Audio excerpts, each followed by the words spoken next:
Kenya is very wary today of commissions of inquiry, given how they've been used in the past. I think if we follow just the law and what it provides for such killings, I think it is possible to address them. And the law provides that any such killing that occurs in unclear circumstances, a public inquest needs to be held. So ordinarily, for each of those cases, there should have been a public inquest. Once a public inquest is held, I don't think there will be need for a commission of inquiry. We try to avoid comparisons between countries, and this is for several reasons.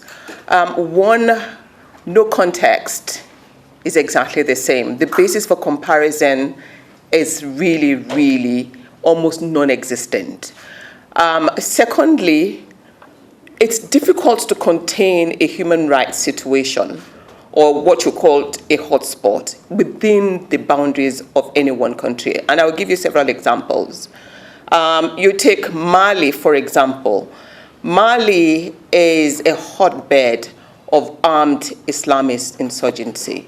There are killings by the non-state armed groups, including what you call volunteer militias, who are sometimes aligned with government or not with government. We're calling the African Union on moving further than, for instance, some of the summits that they've been holding on issues of peace and security. Specifically looking at Ethiopia, we're asking them to actually press the federal Ethiopian government to do at least two main things. One is to provide access to the UN-mandated Commission of International Experts on Ethiopia, which still doesn't have access to the country.